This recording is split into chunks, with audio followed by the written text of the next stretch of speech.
right. Well, good afternoon, everyone. My name is Ben Bronson. I am the VP of Business Operations at Aviz Networks. And this is Amit Tomer. He's our VP of Sales. Hey, guys. We're standing in today for our CEO, Vishal, because he is currently locked up in our lab, waiting to serve everybody who's going to be rushing there at the end of this. So we really just want to talk to you briefly today. We know that the bar is opening, so we don't want to hold you. We want to give you some value and let you go and go have a beer with you. So we're going to jump right in here and get this started. So networking 3.0 is really what we're going to start talking about. What is that?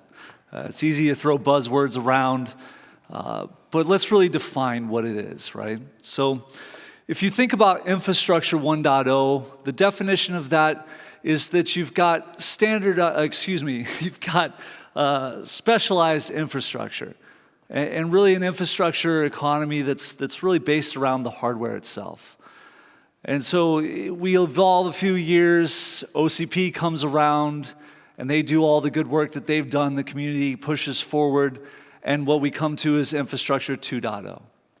Infrastructure 2.0 being that now you've got some standardization, right? You've got the ability to really focus more on the application layer.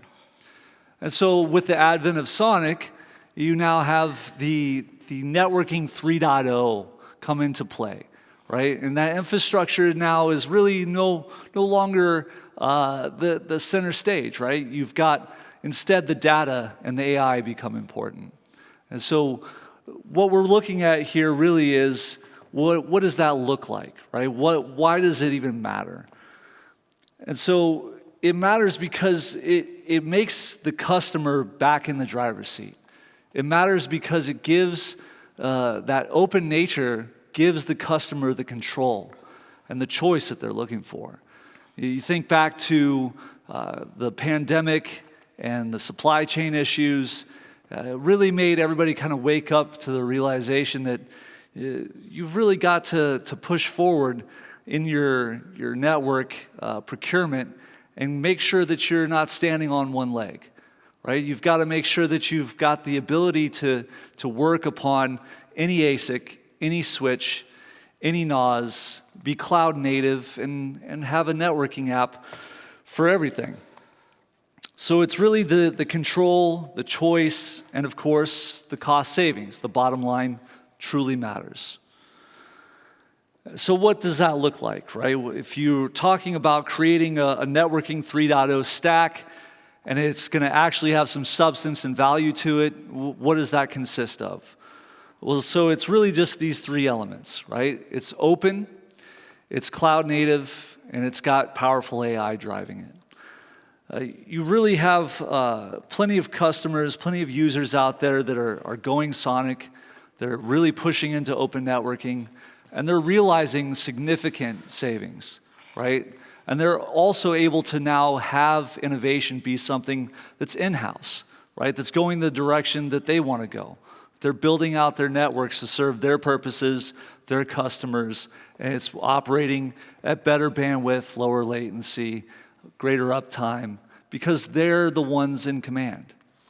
Cloud first, right? Having the flexibility, the agility to be able to move your assets from on-prem to cloud, from cloud to hybrid cloud to on-prem, whenever you need it, however you need it, right? You've got to have the ability to manage a network that works for you, that your spend is returning on your investment wisely.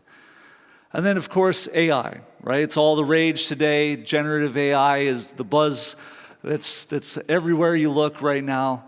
And, you know, the network data is so rich when you're able to draw all the telemetry from the ASICs, when you're able to draw all the telemetry from the switches. There's a ton of data there that's pretty much, to this day, left unutilized or underutilized. And so it really gives you an opportunity to do some really big things. And there's big things happening at a lot of companies, right? The hyperscalers have been using Sonic for years. It's pretty much in the majority of them. All the web scale companies are now using Sonic.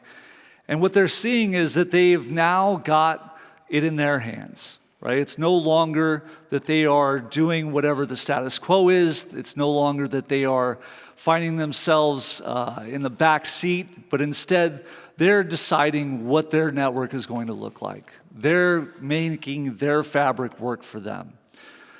So, what separates Sonic from those that have come before it? First and foremost, it's that it was created by customers, for customers, right? It's not something that is just given. It's not something that is being pushed. It's something that's being adopted, and rapidly at that. You look at some of these logos and you start to realize that this is only a small handful of some of the largest ones. But there's lots of them. And speaking of numerous, the number of developers working on this makes it have the greatest feature velocity of any NAS. 4,700 plus developers contributing to it. It's still young, right? Released in 2016, but after 7 years, it's got quite the speed to it, because when you get a few hundred engineers working on a proprietary NAS versus 4,700 developers working on a NAS, it starts to pick up very quickly in snowball effect. And then, of course, you've got the analysts tracking it. They're watching it, they're calculating it, they're seeing where the adoption is, because it's one of those things where people really want to know, is this really the future? Is Sonic really going to change everything that everybody thinks it's going to change? And I think the answer is yes. And the reason I think that is because we talk to customers every day, and we hear all the things that Amit's going to share with you now. No, perfect. Thank you, Ben, for getting me in. Guys, I'm here since I'm talking to customers, so I thought it will be apt for me to at least cover what we are hearing from the customers. Sonic is great, okay? A lot of adoption happening as kind of the next big thing happening in the networking industry. We all have talked about disaggregated networking. Hardware is already commoditized, but now is the turn of commoditizing the software, and that is where Sonic is helping us.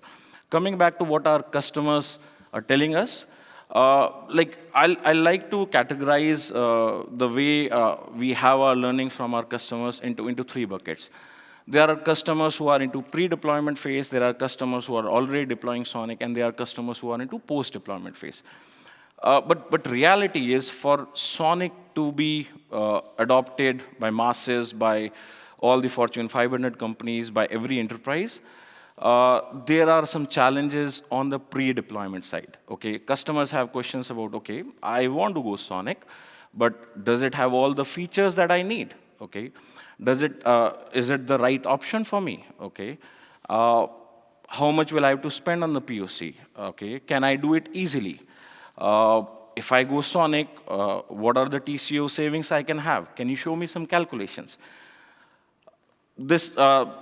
Regarding all of this, the way we had tried to solve this problem for customer is, we have solutions where we'll test out all the features for the customer. We'll showcase them that, okay, which options will be available, which options are best for them. And when I say which options are best for them, which hardware vendor will suit their requirement or their use case will be a better fit on that side. POCs, we are hand-holding our customers through our offerings that they can run Sonic POCs either in our lab or in their lab, helped by the Aviz team. And at the end of this, we'll be providing them the entire TCO report with the savings, with the feature list, and a roadmap of next 3 years, exactly how much will they be saving. Now we come to the deployment phase. On the deployment side, the challenges most of the customers are, okay, I'd already validated that I want to go Sonic. Help me go Sonic. But there are certain challenges that customers are facing. Okay, I have my existing tools. How will you integrate your tools or the Sonic tools with my current existing NetOps ecosystem? How will I manage all the switches that you are getting on board? How will I manage my entire Sonic ecosystem? There are a lot of questions that are being asked from the customers. How will I train my entire team? So to address this problem, we have a product that we call Once, that is Open Networking Enterprise Suite. So this helps customer to solve their NetOps problem, to solve their Sonic learning problems, and this is a OEM-grade deployable product. Now move to the post-deployment side. On the post-deployment, and in fact, this problem is the biggest barrier for customers to adopt Sonic. The challenges that customer faces is, okay, we are going Sonic. Is a community Sonic or a distro from other firms or an enterprise version of the Sonic? But the reality is, how will you support me? Okay, I'm going Sonic. Will the switch vendor help me on the hardware issues? How will my Sonic issues be fixed? If I need to prioritize feature, how will you help me on those? So specifically to address this thing, the way we had designed our products, the way we have weaved the entire ecosystem, on one side, we have all the ASIC vendors. You name the ASIC vendor, and they are our partners. On the other side, on the extreme right side, we have all the switch vendors. Like you name, whether it's Cisco, whether it is EdgeCore, whether it is Celestica, whether it is Wistron, we have all the options available, which we present to our customers. And we have back-to-back SLAs tied up with those customers. Through this process, any time a customer gets stuck up, whether it's a hardware issue, or a software issue, or a Sonic issue, or they want to launch new features, or they want to adopt new features that are not in community as per their use case, they can come back to us, we'll prioritize things, and we'll commit those things back to community. But today we are here not to talk about, we are here only to talk about one of the scenario, which is the pre-deployment scenario. And what we are trying to do is, and Ben will walk you through more, like the reality is, like there's a need for customers to try it all in a fashion where they will not have to spend even a single dollar. Just imagine a scenario where you want to go Sonic as an enterprise customer, and you say, okay, can you enable me to make those decisions without even spending a single dollar? So that's the reason we are here, and I'll hand it over to Ben to make an announcement, which is quite a phenomenal step in our startup journey for Aviz Network. Yep. Ben, over to you. So with no further ado, we'd like to announce the One Center for Sonic. So the One Center for Sonic is an executive briefing center that first of its kind to be entirely comprehensive and inclusive. What do we mean by that? We mean that we have OCP, the Linux Foundation, Sonic Foundation, and 7 networking switch vendors that are all contributing switches. They're all working hand in hand, collaborating to make this the focus for lowering the barrier to entry for people to be able to come in and experience Sonic, to see that it will work for them, to see what their options are, to speed adoption. And so as I said at the beginning of the talk, Vishal was unable to make it because we've got him locked up in the lab.